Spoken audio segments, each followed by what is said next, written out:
Hi, Eric.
Testing.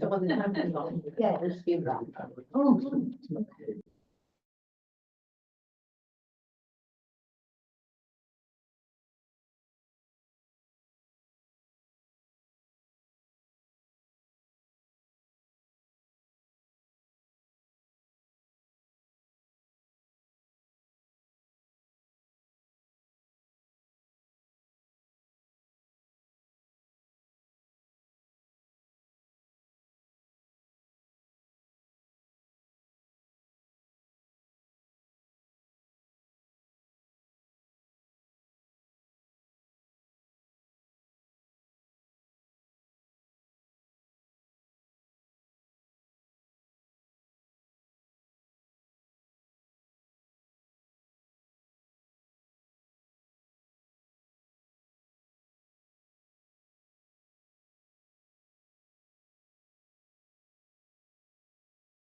If those lines are just by all let me know.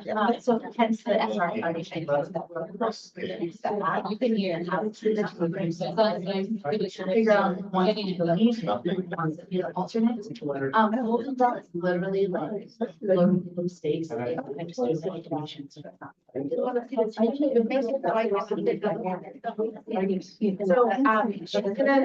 they're gonna figure out what to be. I got SR. Yeah.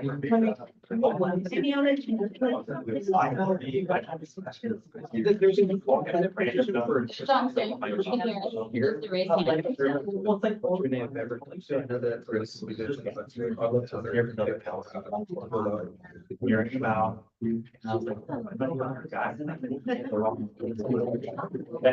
This one is. Months and months. No, but I would like to serve.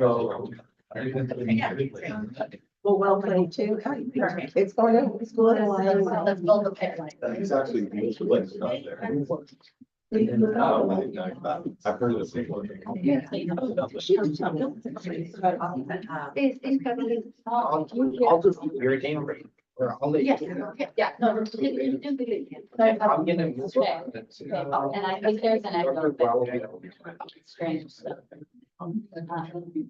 It's different.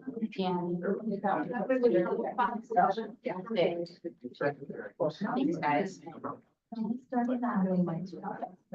I like the idea. No,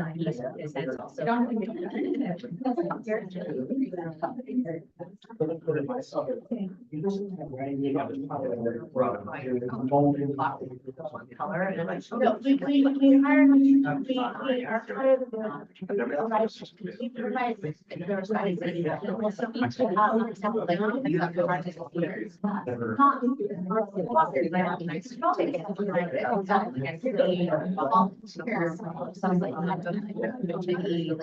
Like, for example, I wasn't ready to eat, honestly, maybe I have that in front of me, but I was, they're still really all it's so well, and I like to take a shower myself, for example.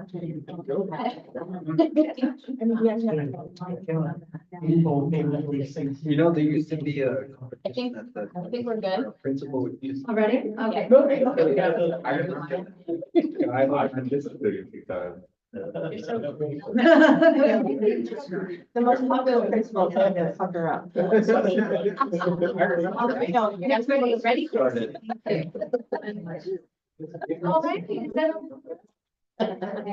Okay, all righty. I'm gonna get started. Thank you so much for being here this evening.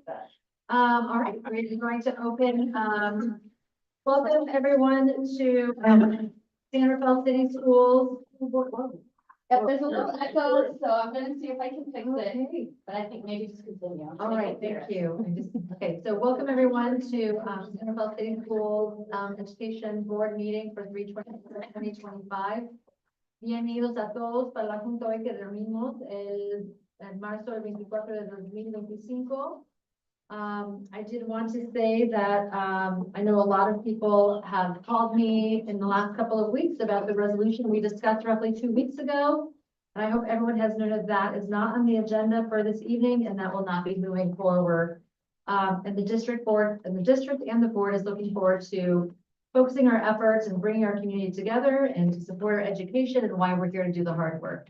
So with that, if you do need translation, please raise your hand. Si necesitan translación, por favor de levantar la mano. And with that, we are going to say we did not have any items to report on closed session. And with that, I will have someone join us for the Pledge of Allegiance. Would you do the Pledge of Allegiance for us? We have a gentleman here. And your name again? Andrew Good. Andrew Good. Would you lead us in the Pledge of Allegiance? I pledge allegiance to the flag of the United States of America and to the republic for which it stands, one nation, under God, indivisible, with liberty and justice for all. Thank you so much for being here with us. First student, thank you. Okay. Do I have an approval of the agenda? Motion to approve the agenda. Moved by trustee, gosh, I was gonna say Isa. Rodas? Rodas. Yeah, second. Second by trustee Daniela Marsh. All in favor? Aye. That motion passes. Okay. And now we go into resolutions. So we have approval of resolution 2425-57 to support the designation of April 10th as Dolores Huerta Day. So this resolution was previously brought to the board in 2021 by district staff. And April 10th will mark the celebration of Dolores Huerta's lifelong work as an American labor leader and civil rights activist, and co-founder of the National Farmers Association, which later became the United Farmers Association. She was a school teacher, a high school teacher in Stockton, California, and then she Also, during the fifties, she was an organizer for equal rights and serving the leadership in the Stockton Community Service Organization. I had the opportunity and privilege of meeting Ms. Huerta 8 years ago. It was a pleasure to meet with her. She has founded the Dolores Huerta Foundation, which recruits and empowers grassroots leaders in low-income communities to obtain social justice by ongoing volunteering, organizing volunteering. And one of the groups is Vecinos Unidos to work on issues in education, health, and staff is recommending that the board reapprove the resolution celebrating April 10th as Dolores Huerta. Thank you, Superintendent Geiser. Does anyone have any comments from the board? No comments. Thank you so much for bringing this forward. I remember meetings with them when I was a teacher in LAUSD, Los Angeles Unified School District. So it's great to bring this resolution forward. Do I have a motion? Motion to approve? Moved by trustee Geneva March. Do I have a second? Second. Second by trustee Rodas, and all those in favor? Aye. Aye, that motion passes. Okay, we have another resolution focused on special education. Approval of resolution 2425-56 in support of recognition of Autism Awareness Month for April 2025. The next two resolutions are by our special education directors. The first resolution is presented by Mr. Jason Simcoe, our high school district special ed director. Thank you. Good evening. So tonight I'm bringing forward resolution 2425-56 in support of and recognition of Autism Awareness Month, which runs through April. This resolution acknowledges the history and ongoing efforts to support individuals with autism spectrum disorder. And we want to recognize that the Society for Autism, which was founded in 1965 rather, has been instrumental in promoting research and advocating for the rights of individuals with autism, including their role in the Disabilities Act. World Autism Awareness Day, which is celebrated on April 2nd each year, also serves to raise public awareness and improve the quality of life for those with autism spectrum disorder. And we also want to acknowledge that we understand that autism manifests itself in a lot of diverse ways and presents a lot of unique challenges for individuals, and that there have been a lot of misunderstandings around causes and how it manifests. And so through awareness campaigns and self-advocacy, we have greater understanding and acceptance of those with autism, and acknowledge it as a neurological condition, and we're better equipped now to support those who need help. We also want to acknowledge that autism affects people from all ethnic, racial, and socioeconomic groups. According to the CDC in 2024, about 1 out of every 36 children in the United States are diagnosed with autism, and boys are actually 4 times more likely to be diagnosed than girls. And currently, Santa Fe City Schools serves over 120 students with autism through our special education programs, and that's T-K-12. During Autism Awareness Month, we want to celebrate the achievements of Americans with autism spectrum disorder and reaffirm our commitment to ensuring they have equal opportunities to be successful members of our society. So with that, we ask the board to approve resolution 2425-56 in support of autism awareness. Thank you for bringing it forward. Thank you.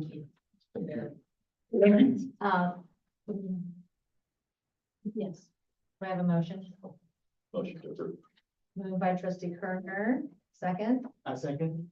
by trustee Lau. All those in favor, say aye. Aye. That motion passes. Thank you so much for bringing that forward. All right, our next special education approval resolution 2425-55 in support of recognition of National Deaf History Month. Good evening, everyone. So I'm here to present resolution 2425-55, which is in support and recognition of National Deaf History Month, which is observed throughout April every year. This month is an opportunity to celebrate the incredible contributions of deaf and hard of hearing individuals who have enriched our society in countless ways, from education and the arts to science and advocacy. The history of the deaf community is one of resilience, innovation, and progress. In 1817, the American School for the Deaf opened its doors, marking a milestone in education. And then in 1864, President Lincoln signed the charter establishing the Gallaudet University, the world's first college for the deaf. In 1988, Gallaudet made history again by selecting its first deaf president, which was a moment that really symbolized empowerment and self-determination in the deaf and hard of hearing community. Today, over 11 million Americans identify as deaf or hard of hearing. They are students, educators, artists, business leaders, and change makers. Right here in San Rafael City Schools, we serve about 50 students in our special education programs who have some level of hearing loss. We also recognize the dedication of our staff who work tirelessly day in and day out to support the students and their families to ensure that every child has the opportunity to succeed and have equal access to their education. So as we celebrate National Deaf History Month, let us commit to inclusion, awareness, accessibility. And today I ask that you approve this resolution in support of National Deaf History Month. Thank you so much. Thank you. Any comments from? No comments? No. Can I have a motion? Moved by trustee Kerner, second by, Second. by trustee Rodas. All those in favor? Aye. That motion passes. Thank you very much. Thank you. All right, announcements. All right, do we have any union, leaders on Zoom? I believe we have Eric Schoengart with SRFT, so, and perhaps we can ask others to raise their hand if they're here for the union report out. Eric, let me make sure our sound is on. Eric, when you can, you want to give us a test and then, Can you hear me? yes. Let me turn it up a little bit more. All right, try it All right, again. Is that better? Just speak up and I think we're good. Yep. Okay.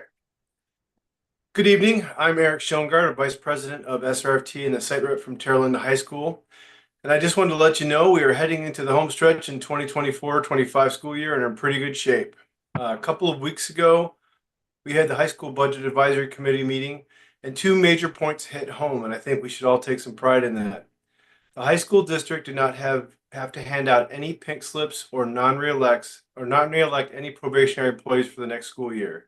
That's fantastic. That's not something that happens every year. Our neighbors to the north and south are having budget woes, handing out pink slips like Halloween candy. While we're not rolling in the dough, we're in good shape, sound fiscal shape for the next 3 years. Therefore, you should all thank the board, the cabinet, the public, and particularly the business services for making sure our planning, forecasting, and budgeting cycles have been thorough, conservative, and realistic. Years ago, on paper, we would always show a negative ending balance in the multi-year projection and end up with a $1 to $1.5 million surplus at the end of each year. For the past couple of years, we've been much closer to the mark, being between forecast and reality. The stress level of everybody in the budget meetings is much lower now. We are not consistently hearing the skies falling. So thank you, Bob, and everyone else for being responsible fiduciaries for our district. That's it. Thank you. Thanks, Eric. Thank you. We have Kelly Whelan with SRTA. Kelly should be able to start her video and unmute herself in a moment. Hi, guys. Can you hear me? We can. Yes. Fantastic. All right. Good evening, Board of Trustees, Superintendent Diaz-Gaisels. I am Kelly Whalen, San Rafael Teachers Association Bargaining Chair and fourth grade teacher at Coleman, representing our early intervention through 8th grade educators this evening. Last week, our TK5 and Venetia Valley Middle School members met with families and caretakers for conference week. The face-to-face time throughout the week is always a valuable time for strengthening the partnership between home and school, personalizing supports for students, setting goals, and increasing student motivation. All of our middle school members also participated in professional development all day last Monday.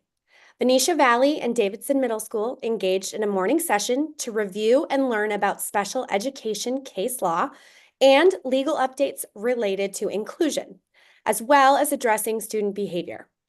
In the afternoon, educators engaged in a session for best practices for integrated ELD and language-rich classrooms, led by instructional coaches and teacher leaders. The afternoon also included time in department and grade level professional learning teams for application of the strategies in instructional planning. As K through 5 prepares for a language arts curriculum pilot next school year, a handful of K-5 educators met earlier this evening as part of the Literacy Working Group to identify district-wide core commitments. This group will continue to meet throughout the spring semester. In reviewing this evening's agenda, SRTA members are interested in hearing the Board of Trustees and Cabinet members discuss the origin and outcomes of the Elementary Response to Intervention Coordinator administrative position, especially since we know that hard budget conversations are beginning. Our members would like to better understand the need for a management position, which is more costly than an SRTA bargaining unit member, such as an instructional coach or intervention teacher, fulfilling the purposes of the proposed job description. SRTA is in favor of systems intended to support student progress and would like to maintain and improve the multi-tiered systems of support and coordination of student services that are currently in place or were meant to be filled by our membership in the past. The bargaining team will be back at the table this Wednesday for our 4th session for the 2025-2026 Collective Bargaining Agreement, or CBA, and we look forward to another productive and collaborative session at the table. Thank you for your time. And CSEA does not have a report this evening. All right, and I don't see any students here, so, all right, James is coming from Davidson, so typically he can do his comments if we're still in this. Oh, okay, great. If not, you're gonna have to decide if you want to pause. Oh, I do want to see him. So he's en route. I did get to see him in action. He's walking in. Okay, great. Oh, great. Great. I got to see him on a panel this last night, so I will give him a little, oh, race, yeah, absolutely. And if not, I'm happy to. Baseball. Baseball bat. Oh. Can they go ahead?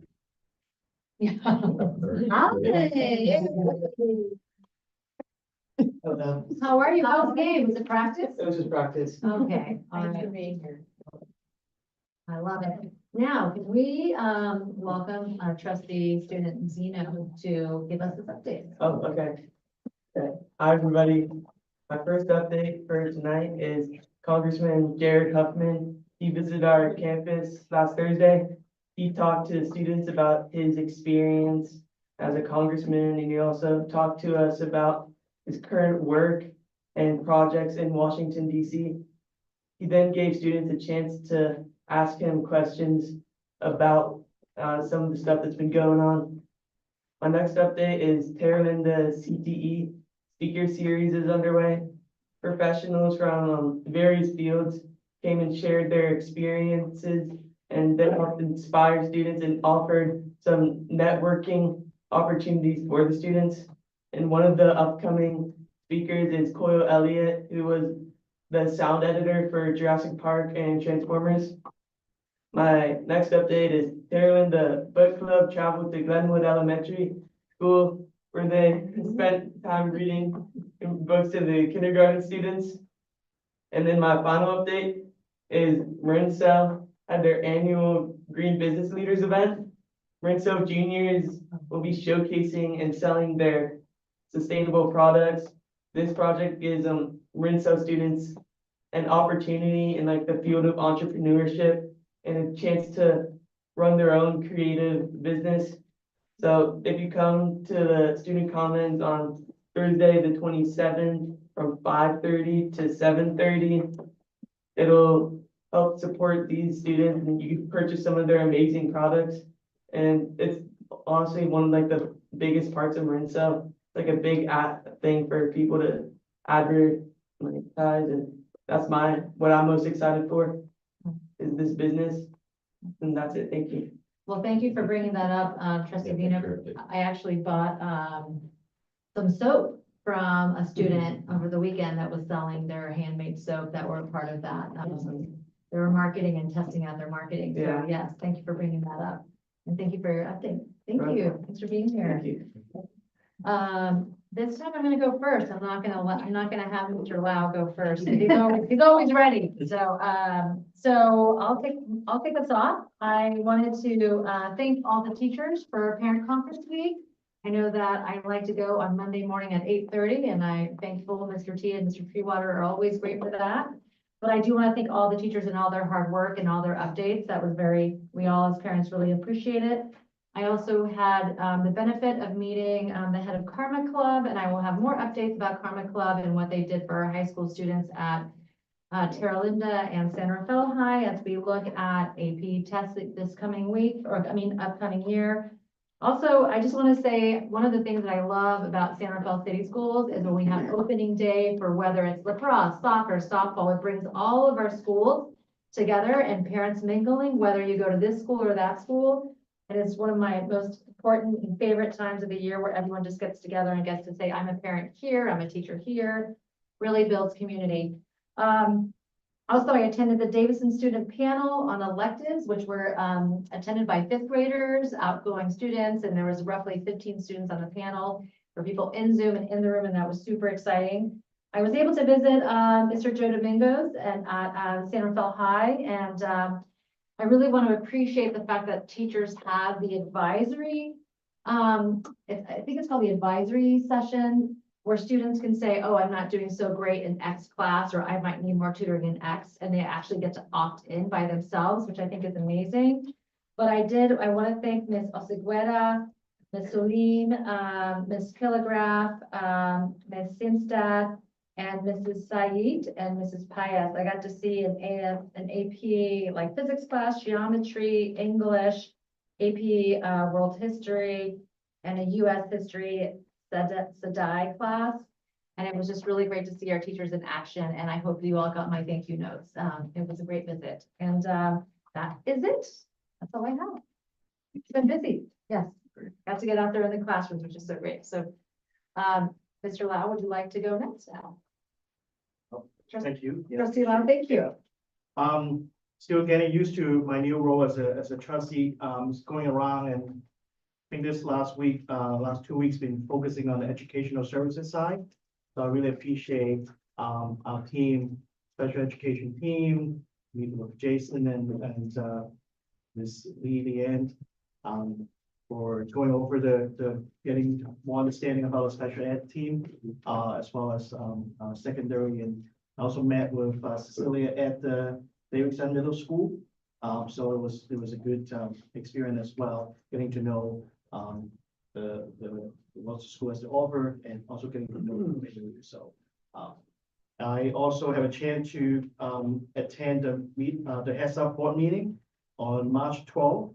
I was introduced to the board, getting to know the board member on the Heads Up board. I also attended the meeting with Congressman Jared Huffman, with the other school trustee.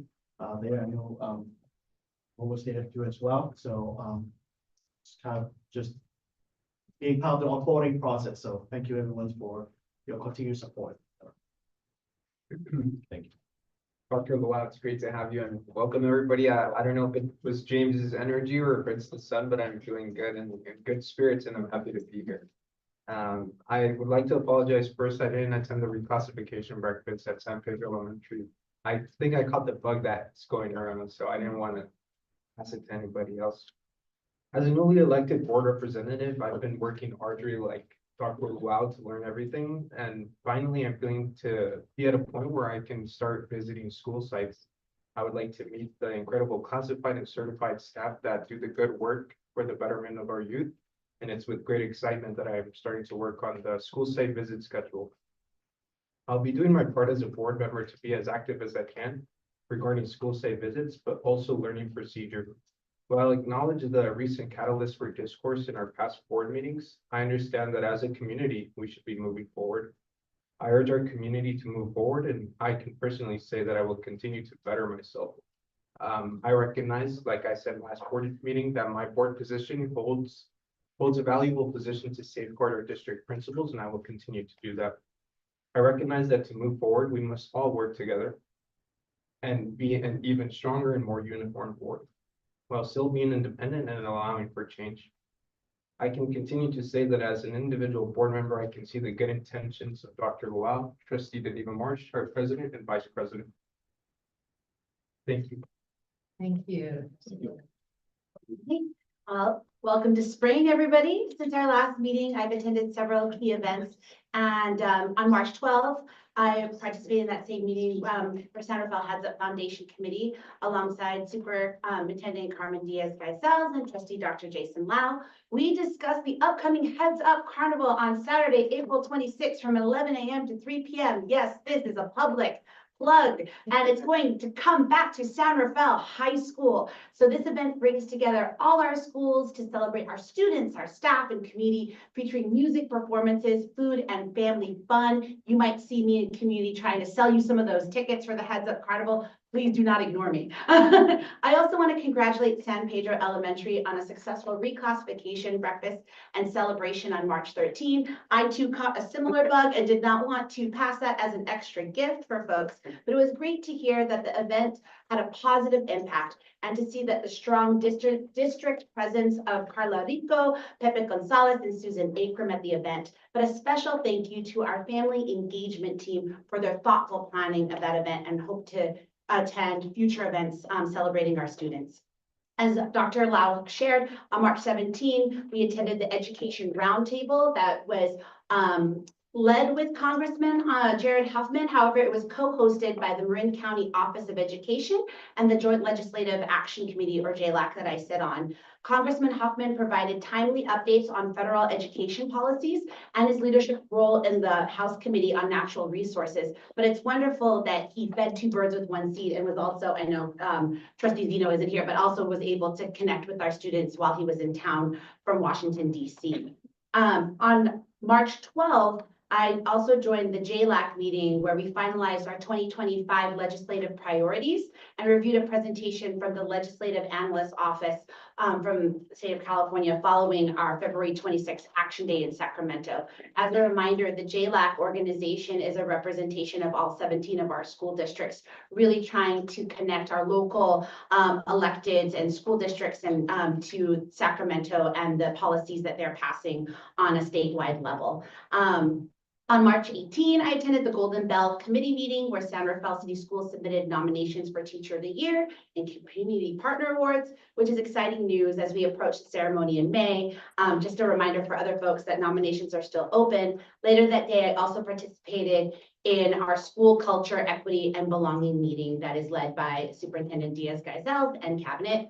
And finally, I connected with also our superintendent for our regular check-in. But usually, as always, as a team, our governance team, I agree with Trustee Rodas, looking forward to just moving forward this spring as a renewal of goodwill and opportunity to strengthen our governance team, and looking forward to school visits, but more so the celebration and joy, like student performances. For example, even though I was coming to the district equity meeting, I was coming from Terra Linda versus San Rafael High varsity baseball game.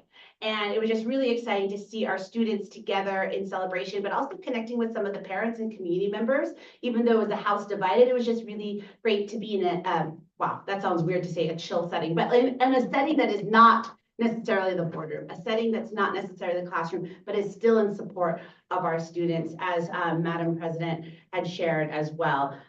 Really looking forward to the upcoming spring open houses, as well as the district reclassification ceremony that's happening this week. I just want to note to the public, it's not very often that school districts do a district-wide reclassification ceremony. Some of our counterparts in Southern California, they're so impressed that our school district is really leading the way of celebrating all of our students. So not every school may have the opportunity to do their reclassification ceremony, but we pride ourselves in celebrating all the students, and this is a really awesome time. So end of report, but just welcome to spring, everybody. Thank you, Trustee.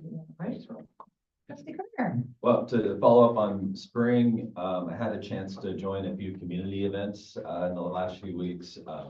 I had a chance to go to Big Rock and see the Terra Linda and Miller Creek Jazz Bands play, which was very fun. Oh, yeah. lots of community out, and the Terra Linda Scholarship Fund was there as well.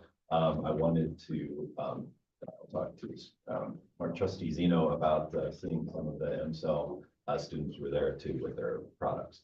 I also had a chance to go to a Terra Linda baseball game. Again, wanted to mention to student trustee Zeno that I met his coach as well. Also attended the wrestling banquet for closing down. My son's on it, is on the wrestling team is the reason I went, but just to see I had 2 interactions with the different coaches. It's great to see the level of commitment they have to the students and the hard work they do. So if you're listening, I just want you to know we appreciate you. I know you put in a lot of hard work to make these students do well. Lastly, I'm going to say a few words, and I want to thank everyone who's taken the time over the last few weeks to share their thoughts through email, phone calls, and personal conversations. I just wanted to reaffirm the resolution raised last board meeting will not be moving forward. I'm not pursuing the resolution for any future board meetings, agendas. I apologize for any distress, concern, or distrust the resolution brought forward.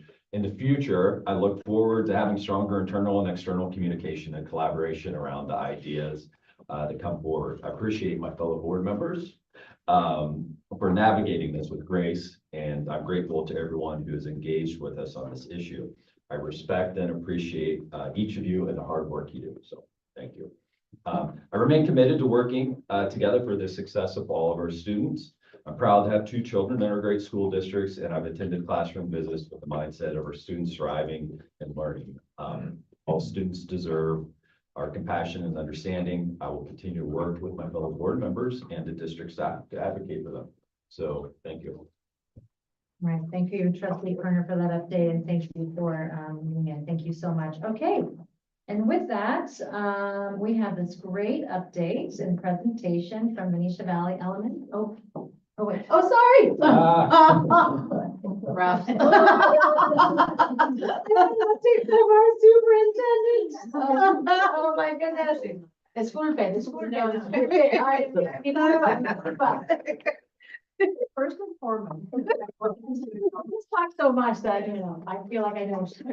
Right. I wanted to acknowledge the artwork that we have from our 2 schools that are presenting this evening in Venetia Valley. We have Mr. Alfonso Osiguera sitting in the back trying to be incognito, and he is our principal of Venetia Valley.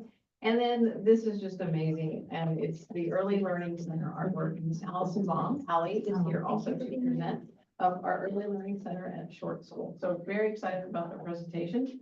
Thank you to all the teachers who went through Conference Week for providing that extra support to our parents, to our students.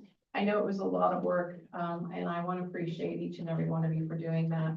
Additionally, we have some, I got to read at Bahia Vista in Mrs. Doving's class and Mr. Lee Tay's class. I read a book that was very near and dear to my heart that I grew up with. And it was really nice to be able to connect with students. And I also read another one called Tacos. The dinosaurs love dragons love tacos. Oh, that's good. Yeah. So it was a really fun time.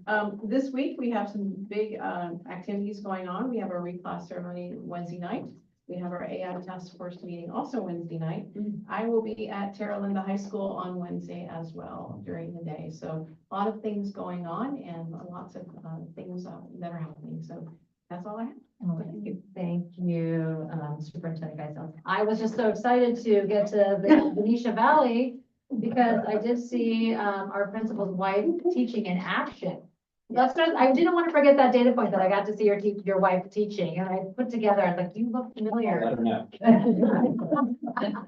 Well, I reminded her that I knew who she was. She's like, well, I'm more important. Like, everyone's important. Everyone's important. So thank you for being here. All right, no problem. Hello, everybody. Hello, board members and cabinet members. Thank you for having me. My name is Armando Segura from Venetia Valley. A little bit about my, Sorry, Oh. it was me, you're good enough. about myself. So that's me and my family. Again, it's Osiguera. So son of 2 immigrant parents from Mexico. This is my 11th year in Santa Fe City Schools. Bob was the first person who hired me his first year at Davidson. So that's very nice coming here. First year as a principal. So thank you guys for having me as a principal, and it's been very nice to collaborate and lead alongside the Venetia Valley students, staff, and families. It's been a great experience this year, and like I said, the last time I was here, I didn't think I'd fall in love with Venetian Valley as fast as I did. So, it's been a wonderful community and school to be a part of. And then, like we already said, my wife is a teacher in this district.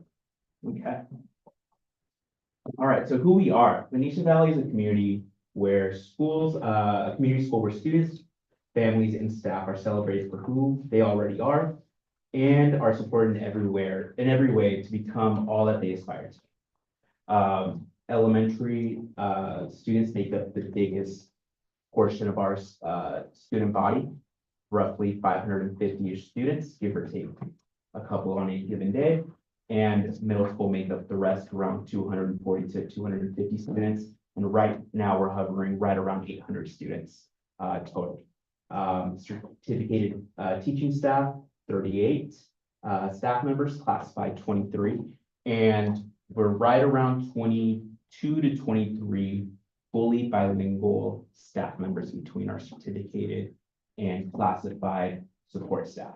And then one thing that I'm really proud of is our front office staff and our family center staff are fully bilingual. So when we have families come in, or any community member come in, I know that whoever they speak to first, they're going to be comfortable enough getting the help that they need or getting their question answered. Because I've been at other school sites where it's a really awkward moment of silence where they're looking for somebody that looks or speaks like them. So it's really nice where we don't have that. So really proud of that at Venetian Valley. A little bit about diving into our demographics and comparing it to the Santa Fe City elementary district. So we do have a little bit bigger of a Latino population, where it's about 87% compared to 71% for the elementary district. Less on the white Anglo population. We do have a higher socioeconomic disadvantaged population and a higher EL population. And then the foster youth is right around par with the rest of the district. And then program highlights. One of the big things that Venetian Valley is known for and one of the big draws to our school is our dual language immersion program. So we have a full track that right now runs from kinder through our TK through third grade, and I'll dive a little bit more into that in our next slide. We have our special day class program, and this is for students who require moderate to severe level of special education services. And then I have pictures later on in my appendix if you want to go into that, but I wanted to keep the presentation short. And then again, 3 classrooms for special day class, 1 classroom transitional kindergarten. Well, right now kindergarten, since TK is at the ELC to 3rd grade, 1 classroom for 4th and 5th grade, and 1 classroom 6th to 8th grade. So we have all of the students that require that level of service for the entire elementary district. So that's really nice to have on our campus. And then we are the only campus in the district that has the TK to 8th model, which is really nice. There are some pros and cons, but for the most part, it's really nice to have that type of profile on our campus. And it allows us to do some really unique things that I'll touch on a little bit later on. So dual language immersion highlights the general breakdown of our DLI structure. It starts 90-10 TK and K, and then it moves integrating 10% more English than Spanish every single year until it gets 50-50 4th and 5th grade. And next year we will have 1 more grade level 4th grade DLI, so we'll have a second class of 4th grade, and then in 2 years we will have 2 full cohorts in 5th grade. And then we'll have the conversation of what does DLI look like at the middle school level. So we're really happy about what that looks like. We just have to talk to Bob about money. But you know that. All right, so now we're leading into the fun stuff. So I'll preface it with some of our CAST scores. So the reason I chose these grades is because we do have students that leave us at certain points during their time at Venetian Valley. One of the biggest ones is 2nd grade. And then we have another wave of students that leave us right before they enter our middle school. And the reason why I highlight these grades is because the students that tend to leave the Venetia Valley community are some of our higher performing students. But some of what the data is showing us that even though those higher performing students are leaving our campus, our test scores, for the most part on CAS, are staying somewhat consistent, which means that we're doing somewhat of a good job of keeping the students that are still in our that are staying with us. Although we're not making the progress gains that we want to see yet, we're also not seeing these huge deficiencies with them. Like, we're making adequate growth, but we just want to get them to the next level. And we'll talk a little bit about what we're doing there, especially with iReady. So our goals, SIP's goal for this year was overall, we wanted to increase 10% the number of students that met or exceeded a typical growth on iReady by 10% compared to last year.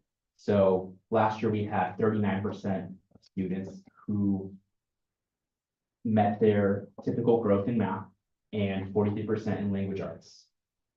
So we wanted to increase those by 10% this year by the spring examination, which just happened last week. And then 50% overall in middle school. So based on the fall winter examination data, I don't have the spring because we were still calculating it. This is where we were at the end of winter. So we can see that first grade, those students, first grade, so we're not going to see a lot of growth with them. But the percentage from third on reading was pretty on par with what we were seeing last year, but it was higher than what we were seeing at this time last year, which was positive in terms of what we were seeing with the iReady platform. Because iReady, and I'm sure you've heard it on every single presentation, but it's giving us very good tools to utilize at home and at school for our students. Math, we're still not seeing a lot of the growth that we want. And that's something that moving into next year, our coaches and our intervention specialists are really focusing on, because the data is showing us that that's something that we need to continue to focus on. Except for 8th grade, which is interesting. Okay, and then some of our challenges. So because our DLI program requires certain credentials, and because we've had some staffing needs, 2 of our intervention specialists have been pulled for one was pulled for 3 months in the fall, and another one was just pulled for another 3 months to cover a position. So those 6 months out of the 8 months in the school year where we had planned for intervention, but we are without that intervention person. So that's a lot of intervention that we planned for that our students didn't receive. And then the other one is just student motivation for the iReady test. They're doing a lot of iReady during the school day, during the school year, but when it comes down to it, how serious are they going to take that one test at that one time in that one setting? So some of what we've done to kind of mitigate this is we had a school-wide, in the fall, we had school-wide iReady growth assemblies that if you grew 1 point up to, I think somebody the most grew 137 points, we were going to celebrate you. And we were going to give you a certificate. We were going to make you feel special. I mean, if you grew a little bit, you got popcorn up to pizza, right? But so we wanted to celebrate any and all growth. And we're going to do that again in the spring based on the results from last platform. During conferences, focused on what can you do as a family to understand and utilize the iReady platform. And then of course, continue to use intervention, our 2 intervention specialists and our 1 instructional coach to really focus on strategies for iReady and for the upcoming CASP test, which is going to be a huge driver for our dashboard, which a lot of our parents always come back to, right? That's a huge reflection of our school. Okay, and then the student voice. One thing that a lot of our middle school students who, when we came to them at the beginning of the year and said, how can you help the younger students focus on literacy, right? They said, well, why don't we do a Big Buddy reading program? And we did not think that both age group levels were going to love it as much as they did. So it was a 6-week reading program where we paired up 2 6th and 7th grade classes with 2nd grade students. And they just focused on reading, but then it turned into reading with writing and then reading with arts and crafts. And the level of engagement from those 2nd grade students compared to every other activity in class was amazing. Those little 2nd graders love this, and they loved it so much that we're going to do it again when they're done with their state testing in a couple of weeks. So we're going to do another session of Big Buddies reading program. So this is one of those things that because we have the K-8 model, we can leverage our older students and our younger students to really mentor different age ranges.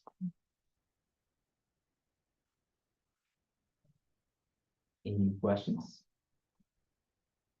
Thank you for your presentation. I'm sure our trustees have some questions or comments, and we don't have to go in order. Trustee Lau, no pressure. But if someone else would like to jump in with questions or comments, I will welcome those. I have a question. Go for it. Your Trustee immersion, thank you for giving this presentation. Your immersion program, I continue to be fascinated by this. Are you seeing folks or students seeking out this program from other districts? I know that you're getting some kind of, you said there's the students leaving the school at a certain time, but are you also seeing some come in just because you're offering this? Yeah, so I would say that 95% of the individuals who come in for our prospective tours are strictly there for the DLI program. That's the background of like, that's the profile of parent that I'm getting. So it is a big draw specifically for Benicia Valley. And I know it's not fair because you're new to this position. Do you kind of like, it'd be interesting to see kind of year over year if that's accelerating. Yeah, and you know, there really are only a small handful of programs in our district, Linwood and Novato. And I think there's one more a little bit up north that's, you know, generally close to, or down south, generally close to us. So there aren't a lot of options, but in our immediate area, it is a big draw. So I know that families do actively seek it in a good way. I'll just piggyback because Ed Services just sent out the acceptance letters last week. Oh, okay. And we had a huge demand for the DLI program, both at TK and Kinder. And I think we have maybe one we have enough interest within our own district. And we have a really nice balance with the incoming TK cohorts with English and Spanish. So not quite a 50-50, but about a 60-40 split, which is amazing. That's exactly the kind of numbers we want to see. So we're really excited and hopeful about that trend will continue. That's great. Yeah, it's so good you're able to do that. Thank you. Yeah. If I may, Trustee, I would- yes, the first trustee. I would just like to highlight 3 things. First, the point that you made of immediate communication when parents walk into the offices, I think that's extremely valuable. Second, I think it's a great incentive for those students to get their iReady scores up for some popcorn, and I do truly believe in highlighting that. Third, the Big Buddy program sounds super exciting. I would have loved to have a Big Buddy. One question that I have is, can you go into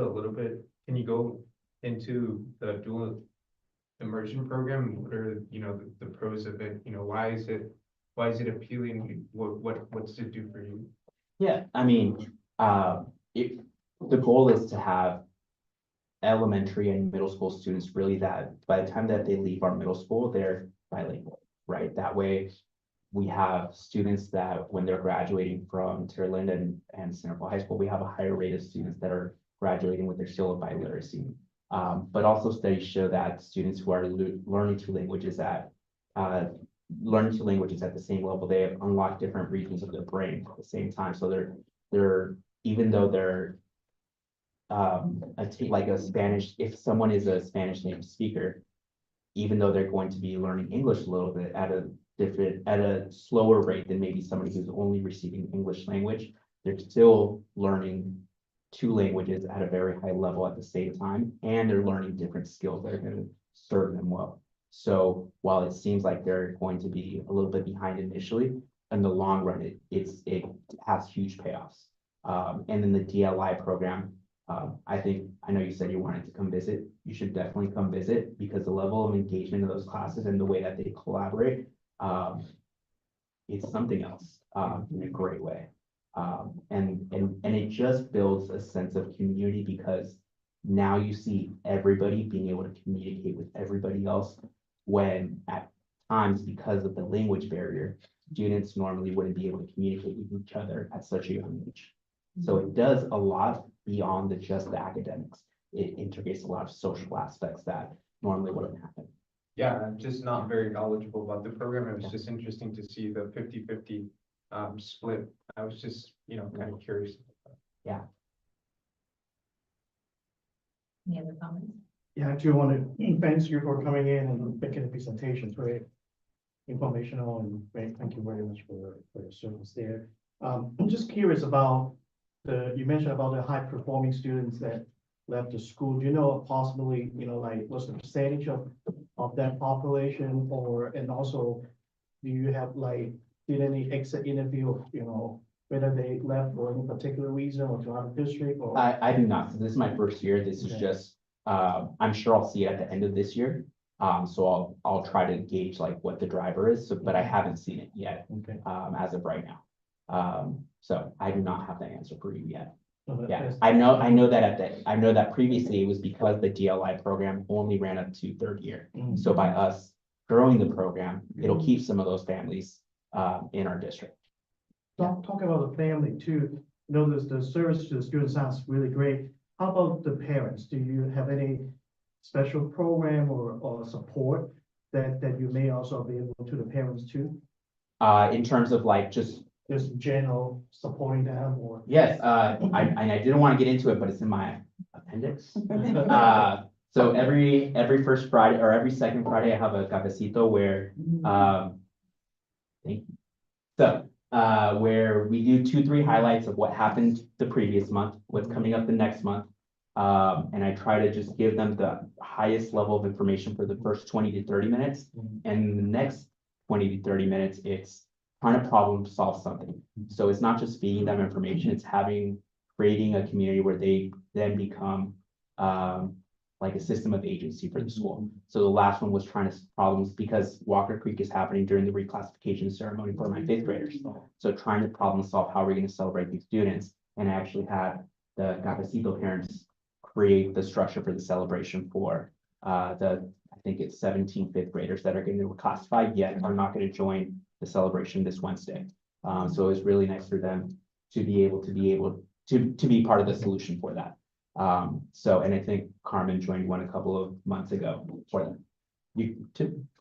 Yeah, she's joined 2 of them. Yeah. So in second Friday, 9 a.m. if you want to stop by. Yeah. And yeah, this is one of the events that we had January. So what about bullying events? So just trying to give parents the information in a bilingual manner about what does bullying look like, how can you help identify factors and have conversations with families, with students and other community members about how you can be in have preventative conversations at home about bullying if you start seeing those factors and what resources are available in the school setting. Yeah, Thank you. you're welcome. Thank you. So my only, the 2 pieces, one is a comment of it's so exciting to have a front office or a team that's 100% bilingual, just to feel welcomed and to not, and I know that we can try to strive for that for all across our schools, but that's a wonderful culture setting. And those appendix slides, they should have been part of your presentation. Sorry, I know, I cut it know. down because there were multiple schools. But that's the word to everyone, when we think about our whole campus community, that includes also our parent community and the caregivers, because we also recognize that families look and feel differently. And so that was great to know how you're engaging the whole family, because it also starts with when students succeed, parents succeed, when parents succeed, students succeed. So I just want to say thank you for uplifting that with Dr. Lau's question. Earlier in your slide presentation, Christina, can you bring up the slide presentation? It's about the side-by-side data point. I just wanted to ask for some clarification on it. Which slide? It was about, It's about the examination. yep, down to, when you noted about the eighth grade for fall winter examination data, you said it was very interesting for that percentage. I just wanted to have maybe you can't address it now, but just wanted to No, hear it. we're talking about, we've been digging into why this is, and we haven't found a reason why this particular eighth grade class is so much higher than the rest of the cohort, I guess. So I wish I had an answer for you on why this is an anomaly in a good way. Okay. I don't know. They're just smart, I guess. Okay. They're all smart, but they should, yeah. Maybe it's in your principle. Maybe it's the principal new team, no, but thank you for. I just wanted to, first of all, congrats on your year there and thank you for your leadership. And, my daughters will be at Walker Creek as well. Oh, great. So this week. I just wanted to also say thank you for highlighting that it's adequate growth within iReady. I have my own iReady experience at home with my daughters, and I'm gonna be really excited as we keep talking about this next math curriculum next year and what we're all learning as a district, because I know that, you know, we've been back in class for almost 2.5 years as of COVID. And I think, you know, I see the math impacts in my home, so I'll be excited to see what our new math curriculum onboarding journey looks like. So I'll be also wanting to see that. I really appreciated how you talked about the iReady motivation. My colleague said that because I feel that after 2.5 years, I think our students totally need that reminder of it's attendance, it's iReady. We need to kind of motivate for all these things. So thank you for doing that. Also, I just really appreciate what Trustee Geneva Marsh highlighted about, you know, when we all go to our jobs day to day, we want to be welcomed. We want to be, hey, how's your day? First day of the job, or you go to a store. And I just really appreciate your approach of the fact that your front office is making everyone feel like they belong there. And I wonder if there's any learnings we could take for all of our offices that we have across all of our city schools. And I mean, I don't know, I just would love to learn more about that. But thank you. I'm a big believer in our dual immersion program, as I taught that as well when I taught fifth grade. So thank you for all your hard work and thank you for being here tonight. Thank you. Thank you. Thank you. Thank you. Thank you. All right, next we have our Early Learning Center, Ms. Tom. All right, welcome. Thank you for being with us here tonight. Thank you so much. Yeah, 1 minute. I think I need to do this first. All right, give it a try. Oh, it says pause. Because it's a PDF. So 1 second. Well, before we get started, I just want to take a moment to say thank you so much for the invitation to come tonight. I'm really looking forward to talking about what we've been up to this year and answer any questions that you might have. All right, we're just gonna keep it like this. You can try that. If not, just let me know and I'll advance. There we go. There we go. Okay. And Carmen, thank you for the introduction about our students art. If you haven't had a chance to read about it, the sculptures are our TK students' interpretations of team structures. And then the mural actually is, we have a really wonderful art teacher, and one of the things that she noted when I popped in and was watching all the students making murals, and she said to me that the smaller the students, the larger area of space they need to work in. And so this was she said that this project was actually them in negotiating space and taking turns. So I think it's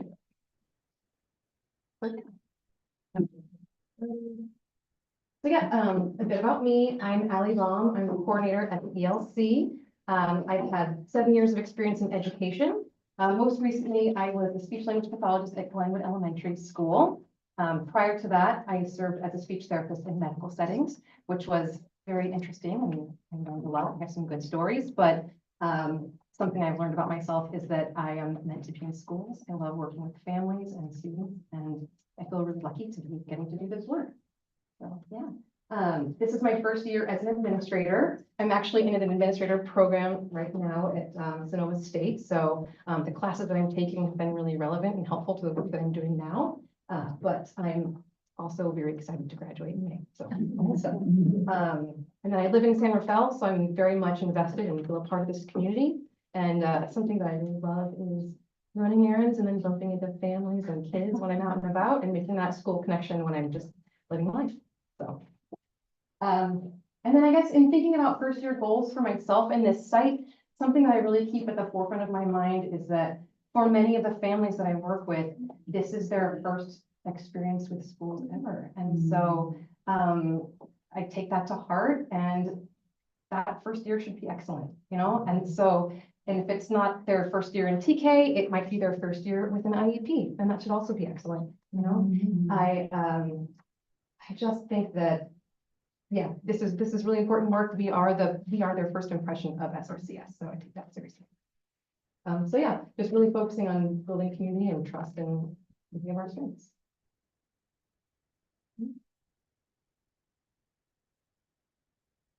So why the Early Learning Center is a very good question. I hope you all know that there was a lot of thought and care and consideration into thinking about who should be at this site. And I think one of the obvious things that comes to mind is that with TK being universal in the state of California now, enrollment has been up, which is a really wonderful thing. So opening the space has afforded us to have a lot more space for these students. But something else that I want to touch on that's very important as a special educator myself is our early intervention program. So if you're not familiar with EI, EI is special education for our 3 and 4-year-olds. And so these are students that we serve at the ELC. And a benefit of that is the opportunities for meaningful inclusion. So what that might look like, I can give you an example, would be, let's say you have a student with autism, right? That student with autism might attend circle time or recess or music class with gen ed peers, which is great.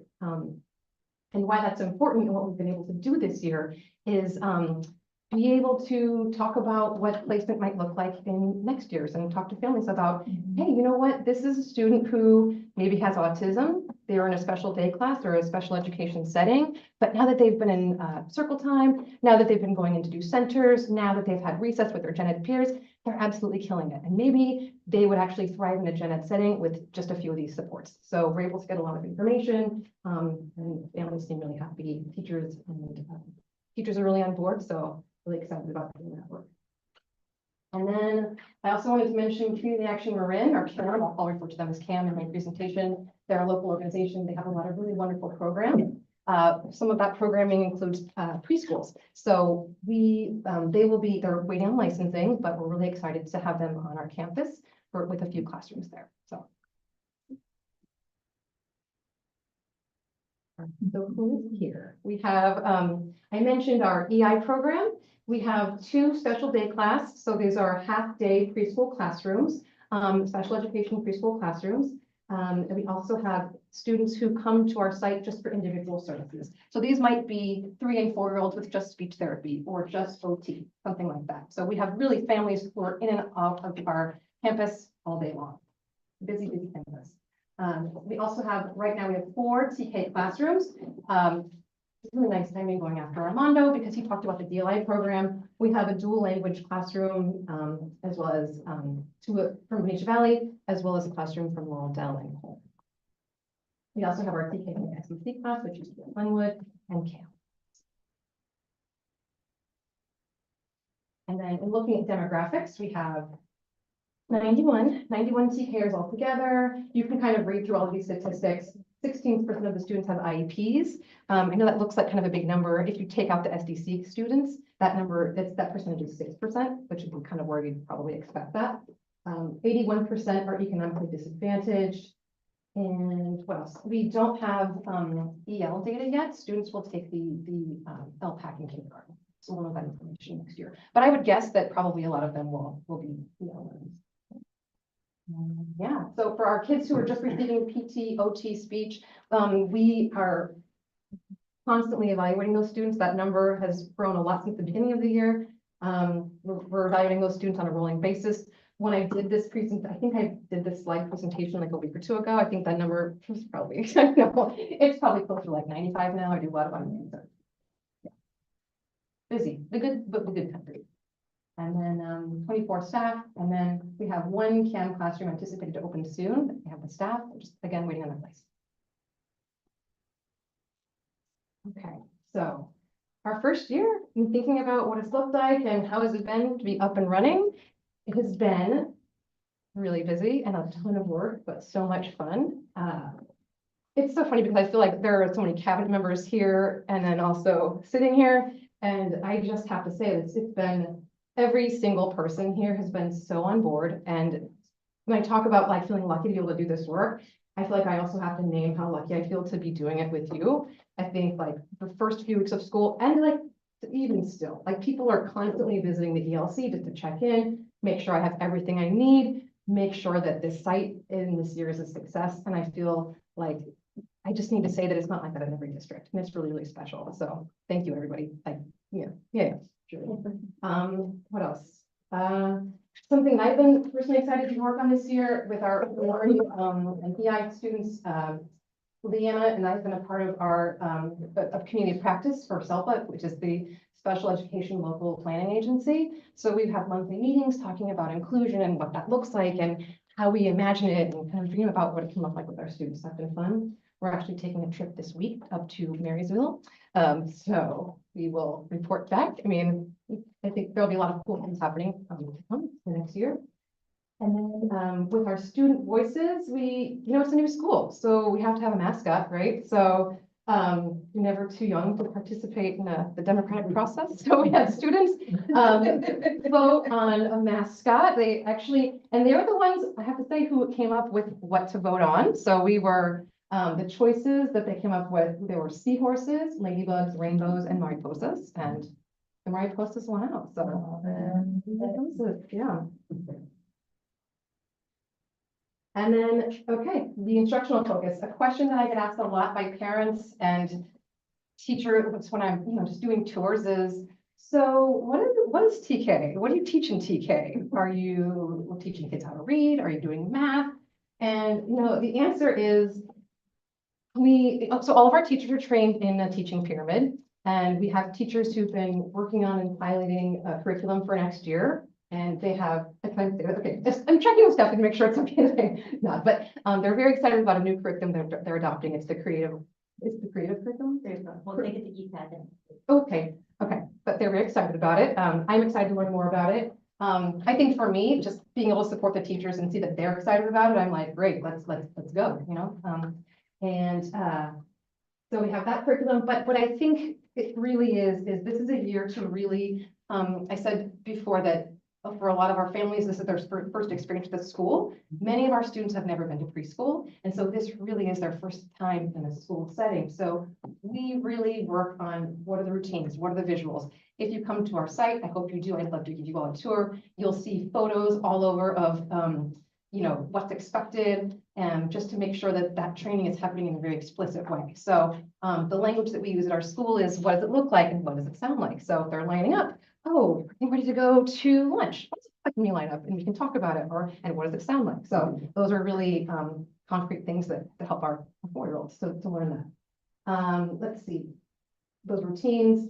You can see on that photo on the right, actually, we had some guests come from the Bay Area Discovery Museum. And, from the outset, it looks like they're playing. TK is play-based, but in that particular picture, they're sorting like some basic concepts, so more and less. So they're learning, but it's play-based. And again, just what I really try to stress to the teachers is our goal is to engage the students, make it fun, so that when they go to kindergarten next year, they're excited, they're pumped up, and they're ready to for those academic pieces to start happening.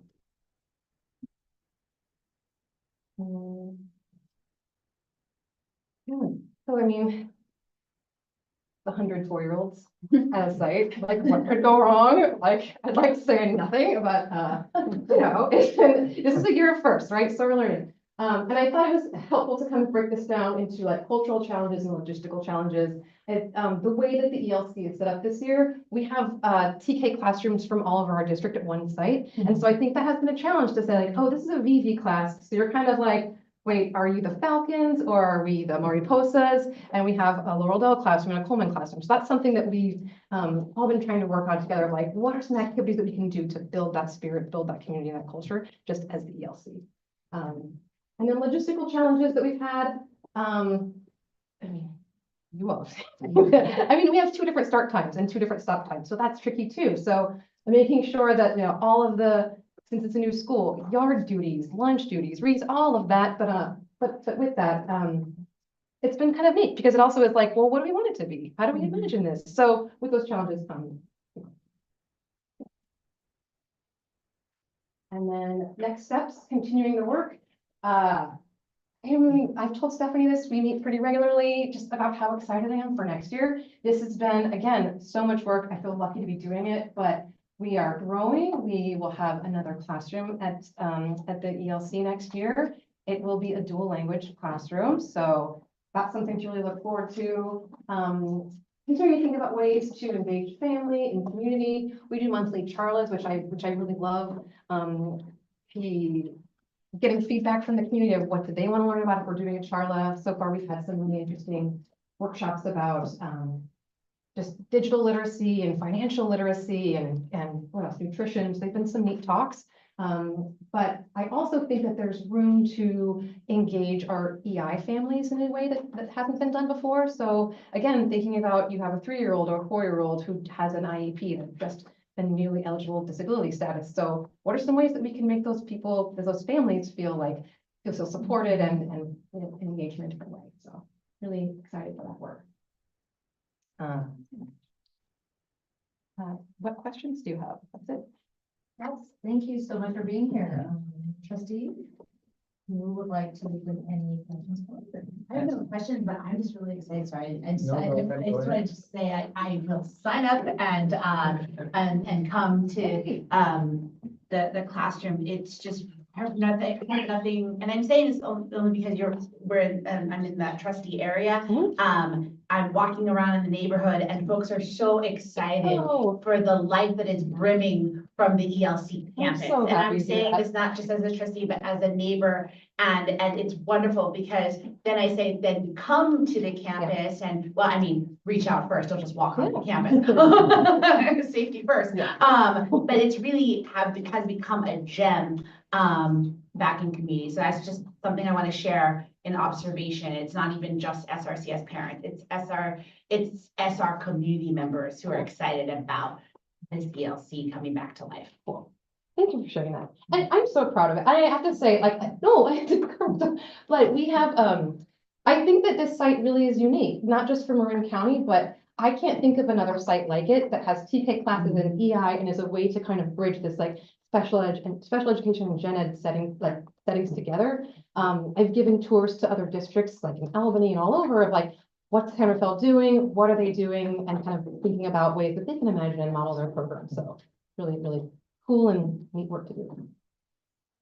I just wanted to touch briefly on the students with special needs and the general education space. I think that was so beautiful, and I just wanted to hear more about it. Yeah.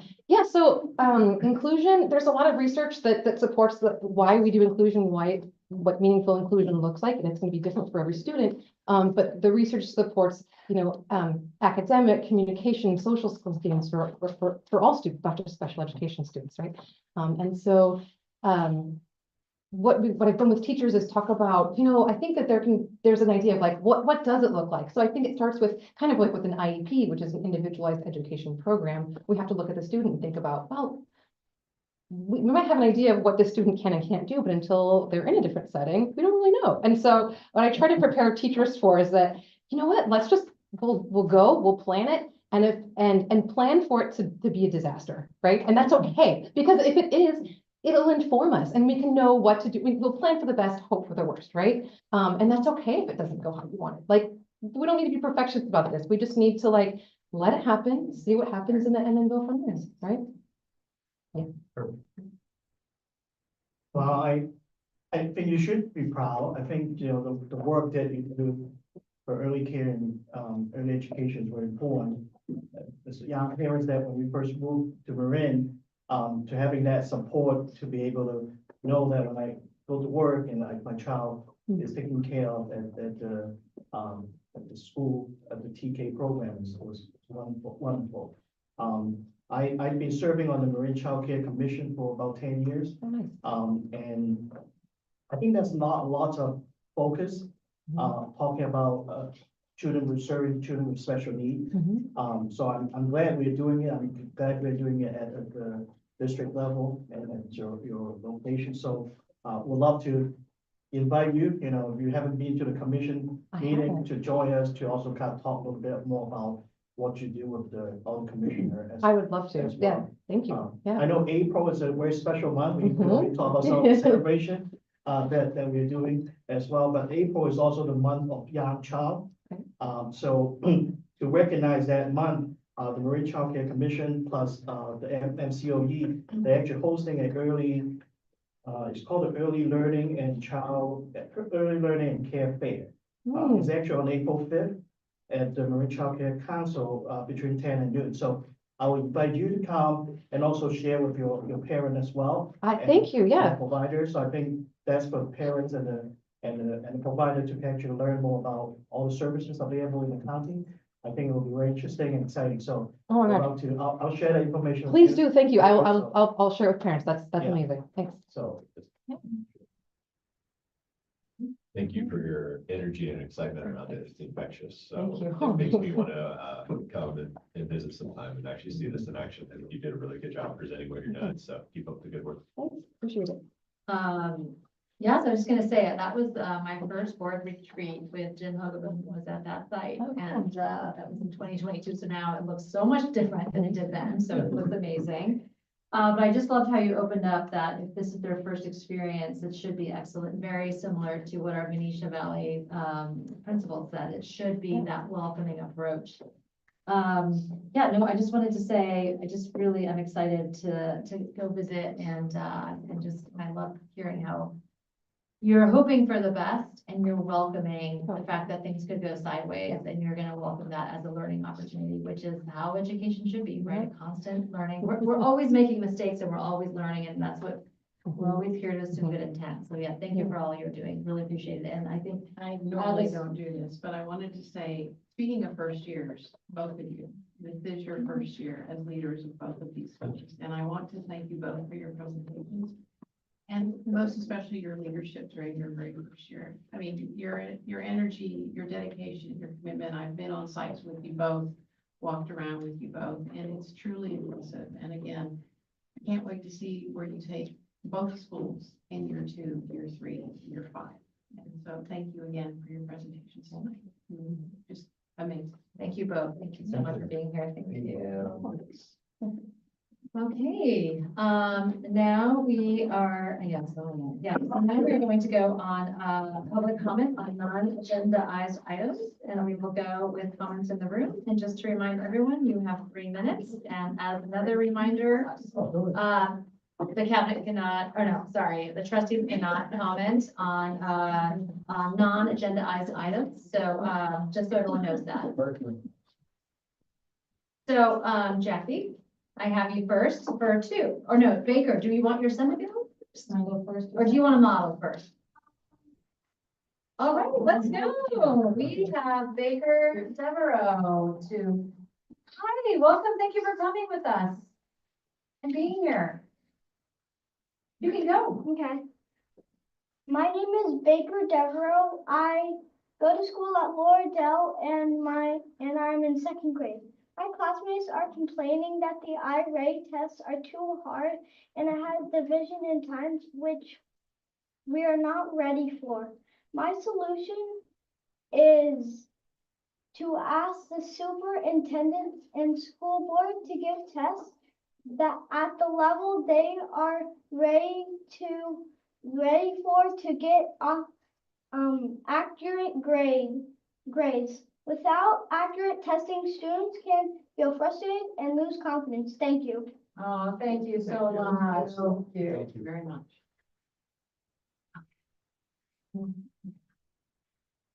Thank you.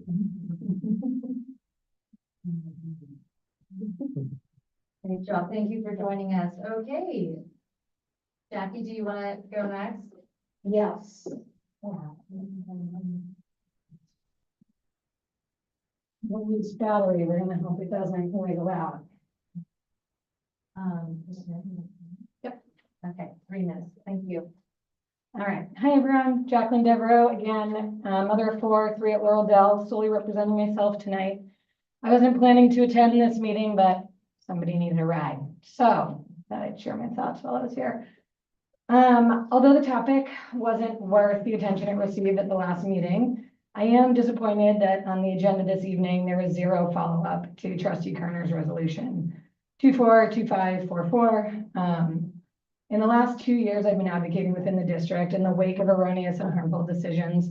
The board trustees frequently cite, we all make mistakes, and this is a volunteer position. And as intended, those comments are briefly humanizing and relatable, especially if you're sitting here in an emotionally distraught place, being frustrated. You may not think twice about it. However, if you do think twice about it, which I'm cursed to do, you might actually start to truly relate and realize, wait a minute, when I make a mistake, I need to take responsibility, apologize, attempt to repair the harm that might be done. Then you might also think, although this is a volunteer position, trustees committed to the roles and responsibilities when they were elected or appointed. And for the same reason that many other people chose not to run for the office, it's problematic and irresponsible to accept a position, fall short of the roles and responsibilities, and when questioned, cite humanizing excuses and wait out the 24-hour news cycle, hoping the exhausting parents go back to parenting and working. This isn't the first time that the board and the superintendent has heard me say this, except for you two. A year ago tomorrow, actually, in response to another one of Trustee Kerner's offensive and erroneous statements, I sent a letter requesting that the district take responsibility, publicly rectify the situation, and realign with the core values of this board when on topics related to hate speech. I did not receive even one response confirming receipt, let alone a trust rebuilding public statement of accountability. So you're right, you are all volunteers that make mistakes, and the least you can do is hold yourself accountable to your commitment. In any elected and/or volunteer role, it's imperative that you self-assess and self-regulate. If you're unable to fulfill the requirements, it's your responsibility to resign, and so you can be replaced with somebody who better serves the community needs rather than your own. Putting the community needs above your own is so critically foundational, it's mandated in your own board policy 9200, which states the limits of your authority. As you all may wonder, and people frequently ask, why do you keep coming back to me? You're wasting your time. It's not going to change. I explain that I cannot ignore the systemic issues because the stakes are so high. This group in this room is stewarding a rolling 7,000 students of the next generation. If we do a good job, we break intergenerational cycles. If we do a bad job, we perpetuate. Thanks. Thanks for being here this evening. All right, great. So next we have, oh, anyone on Zoom? Those on Zoom can use the raise hand feature. We'll give it a moment. Again, those on Zoom, if you wish to give a public comment, please use the raise hand feature. Seeing none. Okay, thank you so much. All right, I do want to say next is approval of the consent agenda. Oh, wait. And before we do that, we'd like to acknowledge item number 15. Well, I was going to acknowledge 15 and 14, but if you would acknowledge, we can fight over acknowledge. I would like to yield my acknowledgement to the president of the board. Yes, I'm not pulling them. I just would like to acknowledge, since you want to do 15 first, I will do 15 as well. I want to thank Andrew Good for being here with Student First, who did our Pledge of Allegiance. I know that school transportation to and from is critical to all of our families, and it's critical to learning. So I am personally very thankful. I know that my students will be taking the bus next year to Davidson, and they cannot wait. So I do want to thank you for joining us here this evening, and I will, you want to acknowledge or you want to go next? I just wanted to thank Andrew for his presence, right? Andrew is the regional director. I don't know the exact title, but I know he covers basically, you're in Oregon at times. Yeah. And so for him to take the time out to be here at this board meeting for an item that's on the consent agenda just shows the dedication and the partnership that we have with First Students. So I just want to thank him for that. Thank you. Student transportation is critical. Thank you so much for being here.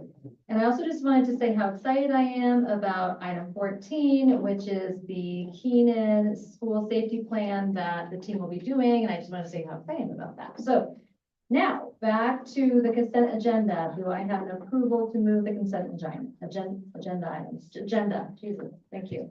Motion to approve the consent agenda. Okay, approved by trustee Rodas. Second the motion. Second by trustee Kerner, all in favor? Aye. The consent agenda passes. Thank you for. And thank you, Mr. Good. Okay, and now we're going to go into discussion, session. So first, Yes, and staff would like to pull item number 8, which is first reading to review provisions of board policy administrative regulation for award for achievement. Okay, we want to do a little bit more research before we bring that back. okay, so we'll come back. Pull back. We're gonna pull it. Yes. Okay, great. All right, so then we'll go with, number 1, appointment of board representative to various organizations and committees for 2025. Yes, so you have before you board this 2025 board representation on committees. I'm bringing it back to you because there are some committees that require both a member and an alternate. So we are missing some alternates. So want to guide me through this? Can they decide now or should they? They already worked with Or they did? Okay. that. Okay, so you have everything, everything's done. Is everything filled up? Is it filled now? Yeah. Okay. Okay. So that means they can vote and approve, right? Yes. Okay. Okay, all right. So I need a motion to, approve the appointment of board representatives to various organizations and committees. Motion to approve. Second. Okay, moved by trustee Rhoda, second by trustee Daniela Marsh. All those in favor say aye. Aye. Aye. Okay, that motion passes. Okay, so approval of elementary, item number 2, approval of elementary and high school district home to school district transportation plan for 24-25. Yeah, so annually, the district must submit a, pretty simple transportation plan, just in terms of how do we provide transportation, as well as, what are the fees that we charge families? What are the different tiers of fees that we charge? The fact that we provide free transportation to certain, populations within our district.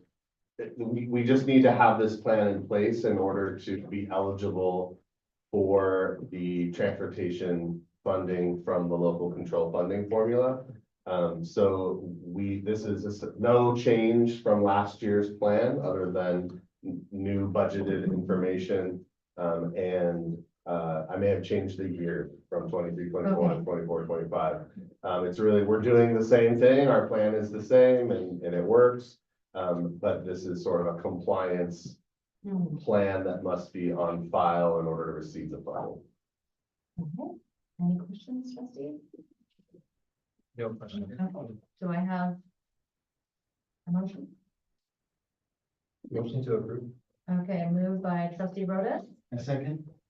second by trustee Lau. All in favor? Aye. That motion passes. Thank you so much, Bob. Okay, business services again, approval of narrative of benefits added to the administrative directors and confidential salary schedule 24-25. So the administrators, managers, and confidential group they are what we would also call unrepresented.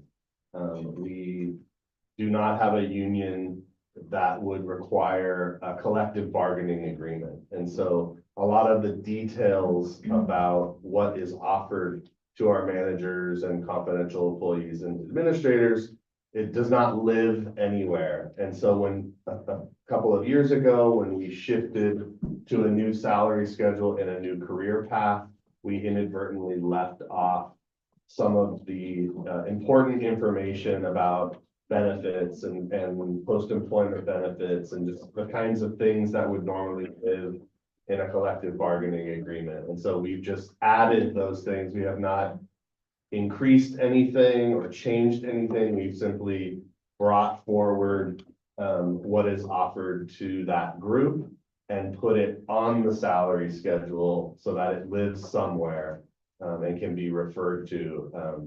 Because like I said, there isn't that collective bargaining agreement. So that's what this is just putting that information on the bottom of the salary schedule so that our administrators and management team can have a place to refer to it in terms of their planning for retirement, things like that. Okay, great. Sounds like just like cleaning up, modernizing, organizing it. Yeah. Yeah. Okay, any questions from the trustees? No questions. No. All right, I would need a motion. Motion to approve. Motion by trustee Rhoda, second, Second by trustee Lau. All those in favor say aye. Aye. Okay, that, motion passes. Okay, education services, approval of the memorandum of understanding and contract between Santa Fe City Schools and the California Arts Project Leadership and Professional Learning for the 2025-26 school year. Alrighty, so this is the first year we've had elementary backup teachers, so elementary visual and performing arts teachers.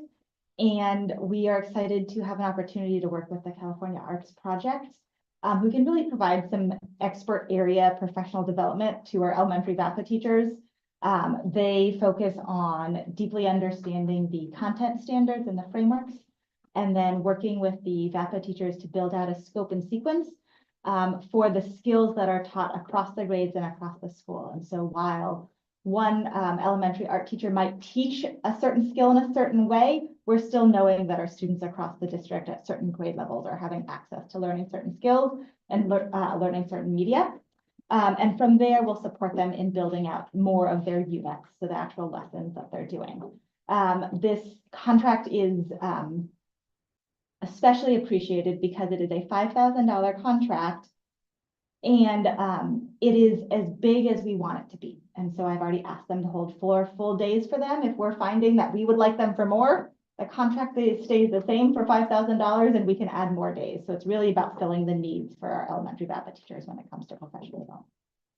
So maybe Stephanie, you can explain how youth and arts. Youth and arts is. Youth and, So I was okay. wondering, Yeah, as that's a you good know, question. youth and arts, yes, sorry, I was gonna ask youth and arts and this. Yeah. So we continue to partner with Heads Up and our school PTAs, PTOs, foundations, as well as our district in order to fund youth and arts. What's really exciting about where Santa Fe City Schools Elementary District is now as compared to where we were pre-COVID is all students have access now to 2 arts, visual and performing arts experience. One through our elementary VAPA teachers who are certificated teachers who during that time, the classroom teachers are getting prep while the kids are going with these art and music teachers. Youth and arts is through youth and arts and provides a different experience that's with the classroom in the teacher, or sorry, with the teacher in the classroom along with the youth and art teaching artist. And so they're 2 different experiences, but now all of our kids are having access to 2 of these VAPA experiences over the course of a year. Okay, thank you. I've got a lot of feedback, so I was curious about the 2 apps. Thank you. Sorry. Okay. Any comments or questions from the trustees? No comments or no questions for me. Great. Can I get a motion? Motion to approve. Okay, motion forward by trustee Kerner. Second by trustee Daniela Marsh. All those in favor? Aye. Thank you, Stephanie. Thank you. All right.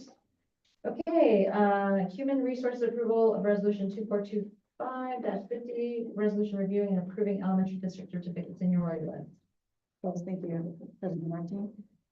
This is the district requesting their approval for the next 2 items are elementary and high school. Okay. They are the seniority lists of all of our current staff.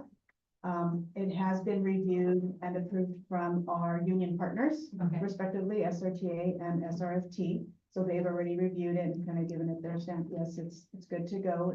It's accurate. And so now we're bringing it to you to approve these elementary first for 24, 25, 50. And so we are recommending your approval for this resolution. Wonderful. Thank you so much.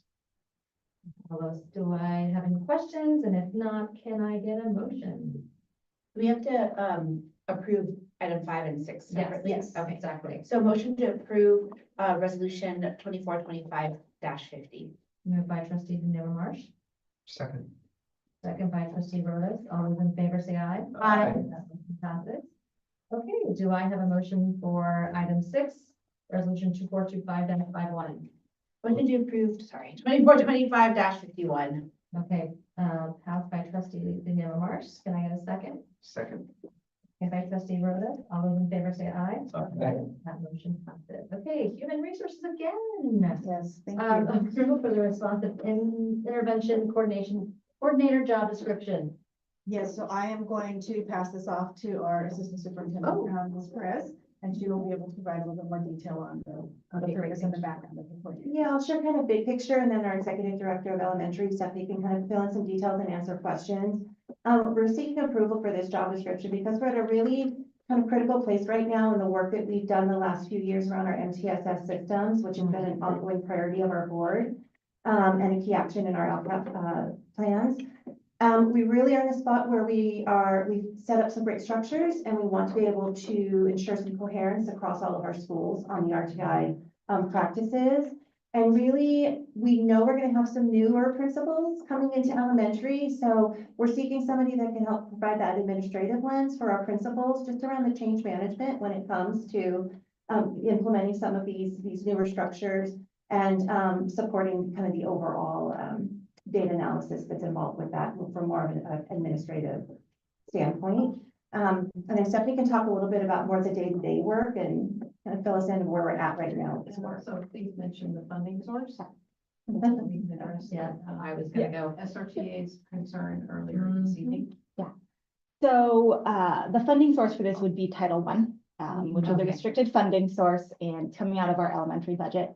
And the reason it's Title I is exactly for the reasons Assistant Superintendent Perez was mentioning, which we are really, we focused a lot this year in our board presentations on MTSS. And this position is really thinking about that whole big triangle, right? Tier 1, Tier 2, and Tier 3 instruction, but it's really going deep in that Tier 2. How are we serving kids in small groups in the classroom to meet their individual needs? And if they're needing more than that, what does that look like in out of the classroom supports with our intervention teachers? Really making sure that we are being systemic and systematic about that work so we can build it out.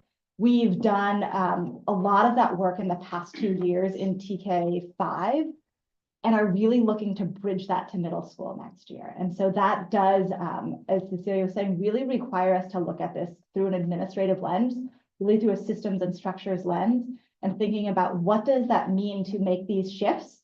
When should we make the shifts? Why should we make the shifts? When do we need to press pause? When do we need to move forward to make sure that we're really, really honing in on individual student needs more and more?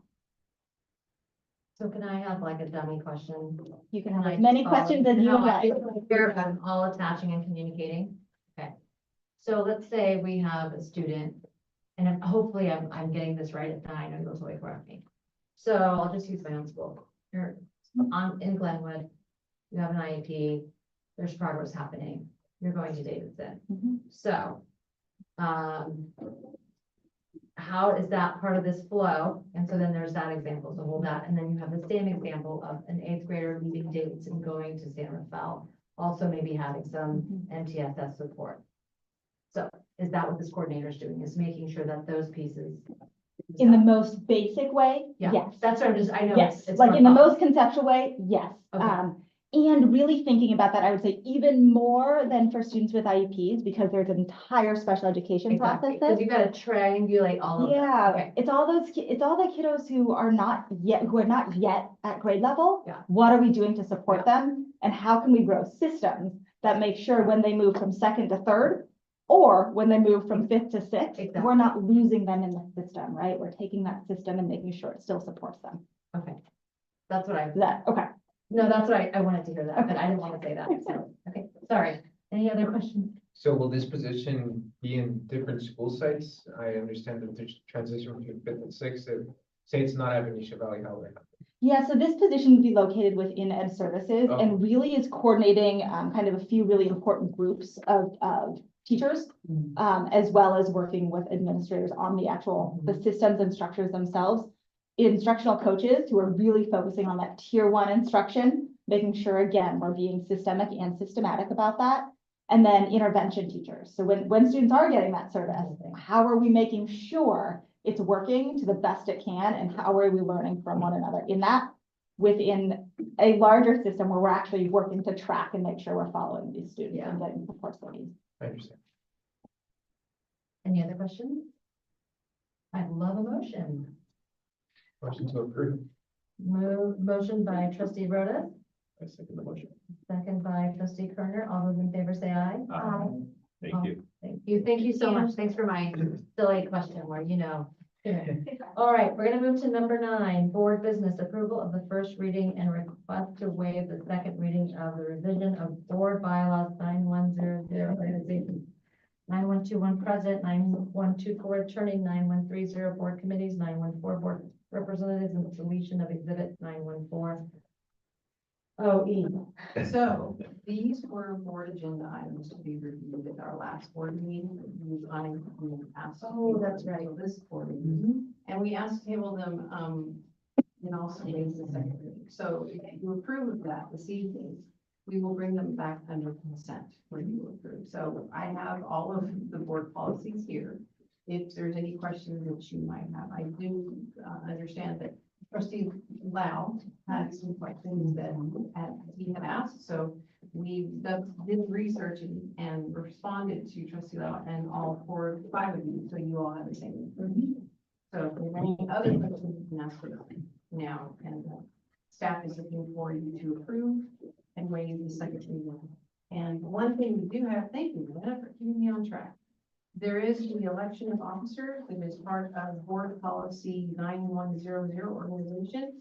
It's on the back page. You all have a hard copy. It's in red. This is probably either you will bring this particular board policy back and only this one if you don't come to an agreement this evening. It says no board member shall serve more than blank consecutive years in the same office, meaning president or vice president. The election of board officers shall be conducted during open session of the annual organizational meeting. So some districts have that this policy works for more than 1 year, no more than 2 years. So if you would like to consider that and discuss it now, you're more than welcome to. Or we can bring this particular policy back and we can have more discussion. But the rest we're hoping that you will say yes and you wait a second. I have one question regarding the board shall each year elect its entire slate of officers. I understand that as a board, the position that is lower or previous to vice president or president is clerk. I wanted to understand our board's position on what practice we should hold on that, or the superintendent's opinion. Our district having adopted the clerk by law right now. We have a secretary of the board, and that is the superintendent who acts as the secretary of the board, but we don't have a clerk. Okay. But if you want, we can bring that resolution. And that, right, and Mr. Tunix wrote, Mr. William Tunix, the DWK said, many districts have a vice president instead of a clerk, which I believe is your structure. The district is also we're impacted by the city charter. Oh. We're San Rafael City Schools, Okay. which requires the president and the secretary, but no other officers. Okay. In that case, you may want to keep the current language regarding the board selection, a pro tem, if both the president and vice president are not able to attend.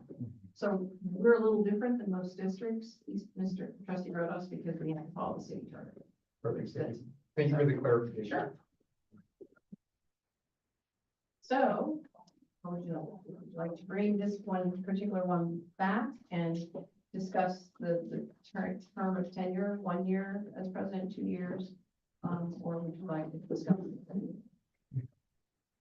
I don't have additional comments on that. I'm fine to wait a second reading, Okay, like, for me on this piece.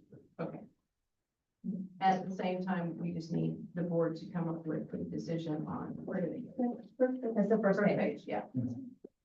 Oh, on this, Yes, sir. We need I don't a, feel like I can vote on that one.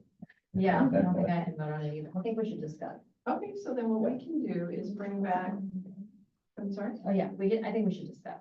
Okay, so would you like staff to bring back just 9100 for the April 21st board meeting to discuss? I would like that. Yes. Okay, I would love to see what other peers in our space are doing, whether it's North Creek or whether it's TMI or whether it's, so then that we have like a data point that informs our conversation. and I just want to make sure you would prefer to bring it back for discussion rather than discussing this evening and coming up with a decision. Yes. If you want to get Bring it back. research, guys, we have to wait. I think we should wait. I think we Okay. should research. Okay, so you would like to see what the practice is around our surrounding school district. And would that request, I mean, would be from staff or from, I mean, I'm sorry, who's reaching out to this other school districts for? we will, staff will. Great, Yeah. just for We'll do clarification. all the work. Oh, We'll do the work. Find out what is actually the practice and what's board adopted in our neighboring districts. Thank you. That would be great. And then we'll approve. And then approving 9121 president, approving 9124 attorney, bylaw 9134 committees, bylaw 9140 board representatives, tonight. For the resolution that exceeded 9140. And I miss No, it's the last one. Is that, do I have a motion to come back and discuss and then approve what Superintendent Geisel just shared? We're gonna pull 9,100 Exactly. for the April 21st board meeting. We've asked the staff to research what the other board policies reflect in our districts in Marine.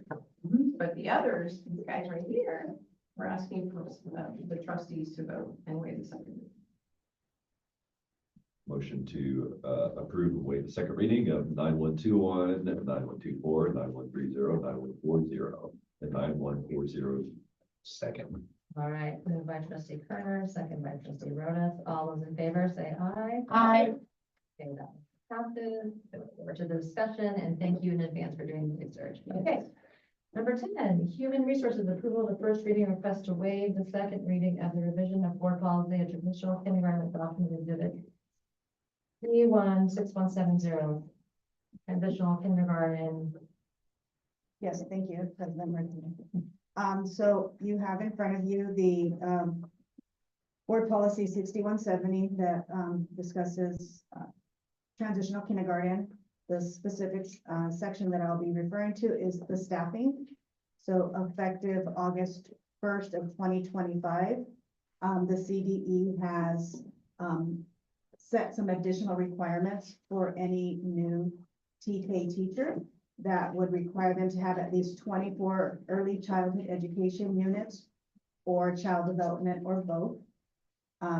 So the other change that they also have is they are leaving it up to local education agencies. So any school district, they will determine what those 24 ECE units would look like. They could be just education, they could be education and experience, they could be a combination of those two and professional development.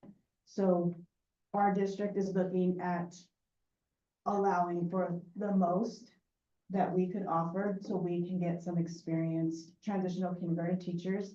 The other piece is they are changing the adult to student ratio for TK for 25-26 to every 10 students. There will be one adult. So right now we have for every 12 students, there's one adult. So our TK classes max out at 24 per class, and we have 2 adults. So now it's going to be reducing it to 20 students for 2 adults. And that would be effective for next school year. The other piece, so talked about the early childhood education. The other piece that we are looking at is we've added an exhibit, which is a document that would allow human resources to determine what each teacher, how they are meeting these new qualifications or requirements. And then we would keep that document on hand. So if there was any auditing purpose auditing, we would say, yes, we have, this is the verification that we have validated that this teacher has met her, either the education experience, or any other combination. Any questions? Like, I just want to say before we go to questions, I know that there's people out there asking me, how many more TK teachers do we need? I think we still need 3. So if anyone's listening, please contact, Yes. go on our site or contact download here. We need you. Promotion. I would just say, I keep getting these questions out in the community. So I just wanted to say that any questions from the trustees before we move on this? Question, what was the driver change, like 24? This or was- to 20, yeah, to 20. This was something that the California Department of Education determined. Okay. It's not something that Oh, we drive. We got have to follow what the guidelines or any change that they have. We have to. So they do their research. They do. All right, motion. Motion to approve. Okay, moved by trustee Rodas, Second. second by trustee Lau. All those in favor say aye. Aye. That motion passes. Thank you. That was, okay. Business services, approval of the first reading request to waive the second reading of the original board policies and regulations, bid 331. Use of payment of goods and services, 3314, use of credit cards, 3314.34, federal grants, funds 3230. Yes, this is another sort of kitchen sink board item coming from the March 10th meeting.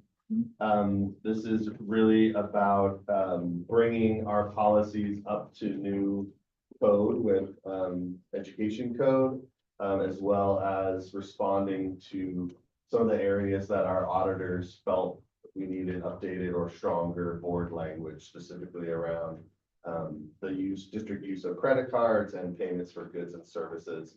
They're sort of proactive measures to show that the board policy is that we pay our bills on time, and that we keep our purchasing, receiving, and payment functions separate, and that we believe in, you know, having financial integrity and keeping to the public trust when we use the district credit cards. And it's just, that was something our auditors specifically requested, that we have a policy and administrative regulation in place that matches what we're currently doing with our district credit cards. And so we have done that.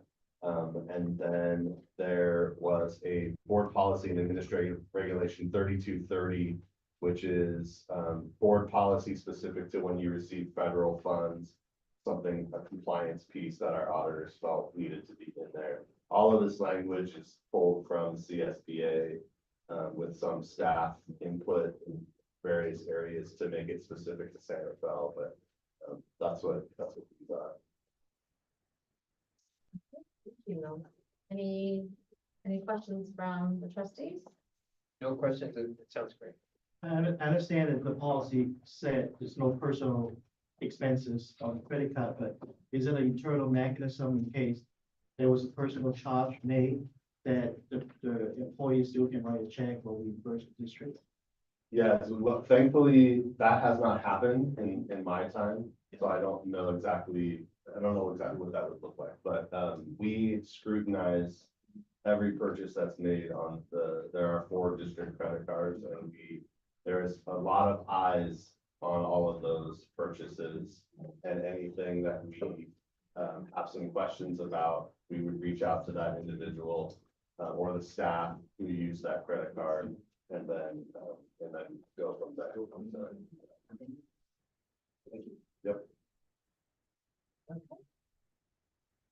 I know no one's going out on a Disneyland with us, so. Thankfully. No, I know, I'm just joking, just breaking some ice, no kidding. Okay, so no other questions? I would love a motion. Motion to approve. Second. Okay, moved by trustee Rhodes and second by trustee Lau. All those in favor say aye. Aye. All right, that motion passes. Okay, now we have student services approval, first reading, request to waive second reading of board policy regulation 1250 visitor outsiders. Good evening. We're bringing this to you this evening to take a look at because there's been a lot of concern and a lot of people talking about the potential for strangers to be on campus in regards to the conversations after the presidential election around immigration. So our staff really felt like this would be a really good time for us to look at our visitors policy and get really clear with everyone that we do have a policy for people registering in our front office before coming onto campus. It turned out that we had not looked at this and we haven't revised it since 2018. So there were a few changes that have been made. Not a lot, but there are a few, and I'll just highlight them.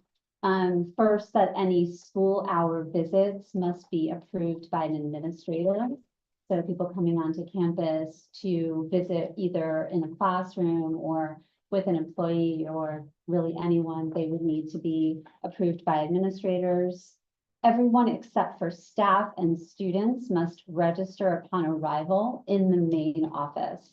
So if anyone is coming onto campus, they first are directed to go into the main office, and there's a process in the main office to register and get a badge and check in. There is identification required and it needs to be visible. So once you've checked in, then you'll get some type of badge. We're expecting orderly behavior at all times when people are on campus. And if there are any causes for disruption, that person would be asked to leave immediately, and by the principal or the staff. And that, one more. There's also some language in here about sex offenders and people who live in the area or maybe on campus, and that if so, we would need to have the approval of the superintendent's office prior to any visits on campus. And those are the revisions from CSBA for this particular policy. And if you approve it this evening, then we'll take it for consent in our next meeting. And then we'll have a chance to bring it to our staff and communicate it widely again with our families. We're gonna waive the second reading, this is one of the ones on March 10th. Yes, no, but we'll still have it on consent or no? We'll put it on. On consent. Yeah. No, I mean, we're approving it tonight. We're approving it. Approving Approving tonight. it tonight, yes. Any questions from the trustees? Glad to have a scrutinizing policy. I'm curious about how it's going to be communicated to you noted that it's going to be communicated to our campus community, our families, just a gentle reminder of like the process of when you're visiting. Exactly. campus. Yeah, and this is one of the policies that we include in our annual parental notice, and we do from time to time need to reference it. But oftentimes it's really our front office staff that we're just reiterating. We have a policy, so just make sure you're following this and reaching out to the school principal if anyone comes in that you don't know. Can you clarify, I think you mentioned at the beginning, they have to be approved first when they visit the school? What's that process? Someone wants to come in to visit a classroom, for example, or to visit with a teacher. Even sometimes we have people coming in to visit with students, and they would need to be registered with our school principal. They would need to reach out to the principal first and set up that visit. So you're not just showing up and saying, I'd like to go to third period class today. We need to arrange that first with the teacher and with the administrator. Like, so for example, at our school, sometimes we need lunch support. And so you sign up before and your parents who are already registered, but so it sounds a little more formal. But That's more of a drop, like Yeah. people come in and they're dropping off lunch or, whatever it might be that may be very quick. But if you're coming in for a specific, it's something other than like a parent meeting or something that's already set up, you would need to reach out to the administrator first. Or I was just gonna say, or like, for example, I just did school visits on Friday, you have all done school visits, so you are approved, like I had to reach out to Superintendent Geisel and Principal Sanderville High, say I'm going to come on campus and then do school visits for 3 hours, so I have been approved. So that's just another example. Is it like prior to how many hours, or is it, do you have this specified in the policy? Like, It's not that specific. Okay. We're just asking for that, for people not to expect if you want to go to see a teacher that you'll be able to do it right on the spot. I'm trying to deter people from coming Yeah. off the street and just showing up and saying, I want to go sit in this classroom. And there are processes and procedures based on ed code that we have to follow, and that person would have to get prior approval from the site principal. And trustee Lau, roughly 3 years ago, I think it was, remember Bob, or whoever was here, I'm sorry, Jen and the team put parameters around the school before you could, walk on campus without gates being there. So I think we've done a really good job of kind of not. And it minimizes distractions, right? Having people walk in, not knowing who they are. Okay, if there's no other question, we're going to get approval on this. We will waive the second reading for item 12, approval of the first and waive the second of 1250 visitors and outsiders. Motion to approve. Okay, moved by trustee Geneva Marsh, Second. second by trustee Rhodes. All those in favor? Aye. Okay, thank you so much for bringing that forward.